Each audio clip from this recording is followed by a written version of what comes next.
Pemirsa, dokter kecantikan papan atas Indonesia Richard Lee terancam masuk bui. Richard yang sudah menjadi tersangka kasus pelanggaran perlindungan konsumen atas laporan Doktiv Samira Faranas diperiksa maraton di Polda Metro Jaya hingga tengah malam. Wacana penjarakan Richard Lee terus didengungkan Doktiv Samira di media sosial dan hiburan. Tapi semalam, Doktiv bertopeng kupu-kupu itu datang langsung ke Polda Metro Jaya untuk mendesak tim penyidik agar segera menjebloskan seterunya itu ke sel tahanan tempat para pelaku kriminal diamankan. Doktiv ingin mengawal kasus. Jadi jika mereka bekerja tegak lurus bisa menahan seorang DRL, luar biasa apresiasinya. Pelapor inisial HH sebagai kuasa hukum, di mana korbannya adalah saudari S. Pada saat itu terlapor adalah saudara RL. Dan kami sampaikan penetapan tersangka itu dilakukan pada tanggal 15 Desember 2025.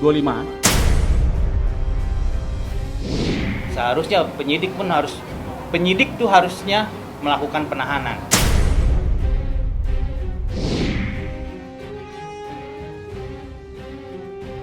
Saling lapor polisi dan sama-sama ditetapkan sebagai tersangka. Namun, ancaman hukuman Doktiv Samira lebih ringan. Doktiv Samira hanya dijerat pasal 27A Undang-Undang ITE tentang pencemaran nama baik melalui media elektronik dengan ancaman hukuman maksimal 2 tahun penjara.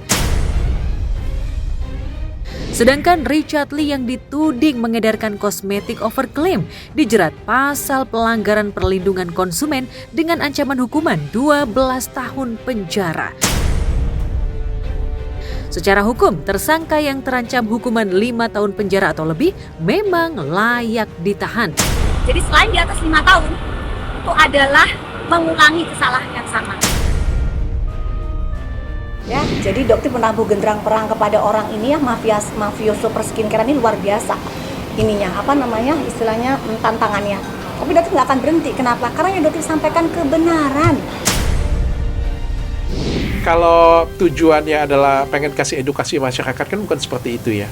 Bukan membuli fisik, bukan sampai masalah sunat dibahas, sampai masalah agama juga dibahas. Menurut aku itu bukan lagi edukasi ya, itu sudah masuk kebencian sih. Apalagi dia terus menyerang Doktiv melalui medsos. Jadi Doktiv putuskan untuk melaporkan dia.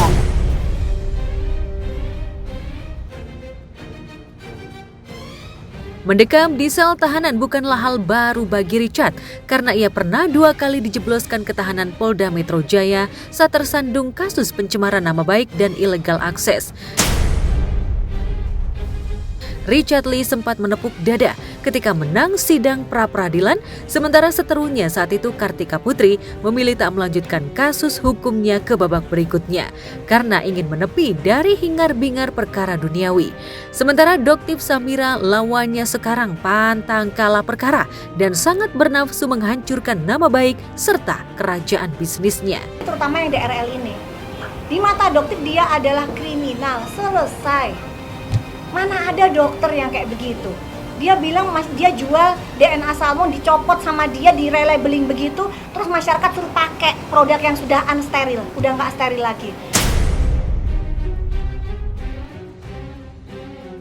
Kasus hukum Richard Lee versus Doktiv Samira mengingatkan publik pada perseteruan Nikita Mirzani dan Reza Gladys yang sudah meluap ke tingkat kasasi pada akhir 2025 lalu. Sama seperti Nikita Mirzani sahabatnya, Doktiv Samira menuding Richard Lee berupaya kong kali kong dengan penegak keadilan, seperti halnya Reza Gladys agar lolos dari jeratan hukum. Tapi Doktiv pastikan, bahkan Doktiv berani bersumpah, tidak pernah satupun uang Doktiv masuk ke dalam Dirkrim Sus PMJ pada saat itu dijabat oleh Bapak Ade. Jadi jangan berpikiran negatif, Doktiv ini bayar. Kalau sampai keluar pun Doktiv jadi mikir. Kalau sampai keluar, jangan-jangan ada apa-apa nih di Greensus.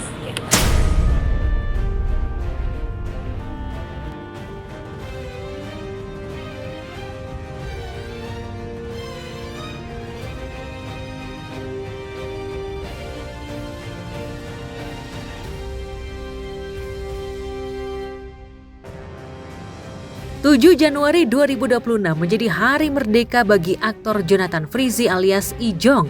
Setelah 6 bulan merasakan pengapnya bilik penjara, Rabu kemarin Ijong kembali menghirup udara bebas.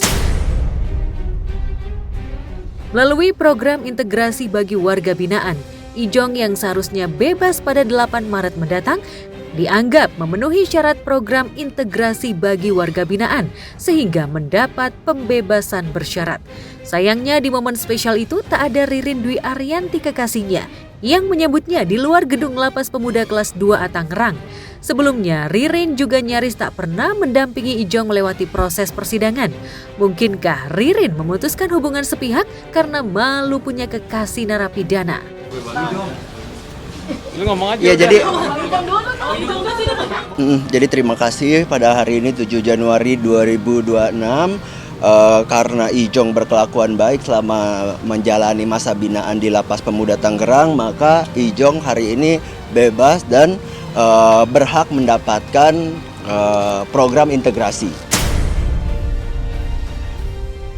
Sudah otomatis, sudah setiap warga binaan yang telah memenuhi persyarat akan kita ajukan untuk cuti bersyarat ataupun bebas bersyarat dan juga remisi. Bersangkutan kurang lebih bulan April ya, Juli masuk tanggal 11 Juli kalau nggak salah. Waktu wajib lapornya berapa kali? 1 bulan sekali. Tapi di Bapas ya? Di Bapas. Yang pasti dia sudah berkelakuan baik dan mungkin sudah mengikuti kegiatan pembinaan kepribadian maupun kemandirian di Lapas Pemuda, terus dianggap sudah bisa beradaptasi kembali ke masyarakat. Rencananya dia akan berakhir masa pidananya tanggal 8 Maret 2026. Ijong wajib mengikuti bimbingan dari Balai Pemasyarakatan Tangerang, sama seperti warga binaan yang lain yang mengikuti program integrasi. Selama masa itu juga wajib mengikuti bimbingan dan tidak boleh ada pelanggaran, baik itu pelanggaran umum maupun khusus. Kalau sampai terjadi, maka program cuti bersyaratnya akan kita cabut dan kembalikan lagi ke dalam lapas, menjalani sisa pidananya di dalam lapas.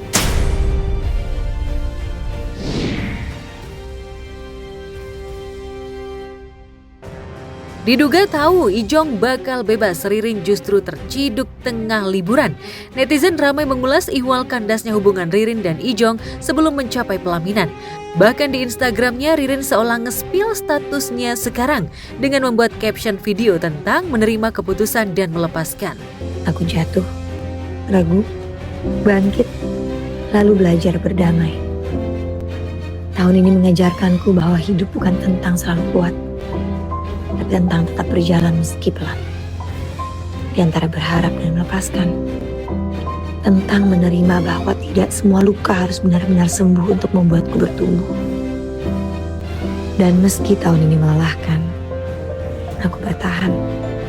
Itu saja sudah cukup kubanggakan. Dan hari ini aku bersyukur. Bersyukur karena aku masih di sini, masih belajar, dan masih percaya bahwa langkah ke depan akan lebih terang. Selain Ririn, Benny Simanjuntak paman Ijong juga tak menyambut langsung kebebasan sang keponakan. Ijong yang hanya dikawal kuasa hukumnya enggan mengungkap alasan ketidakhadiran sang paman dan Ririn. Aktor berdarah Tapanuli itu hanya mengungkap keinginannya untuk kejar setoran, mengumpulkan pundi-pundi uang dari dunia hiburan. Sudah bukan rahasia lagi, Ijong yang tersandung kasus vape bermuatan obat keras etomidate terancam bangkrut karena asetnya habis terjual selama vakum syuting dan di penjara. Apa yang mau dilakuin semua? Mau kerja? Doain aja ya. Udah. Sini. Boleh bekerja.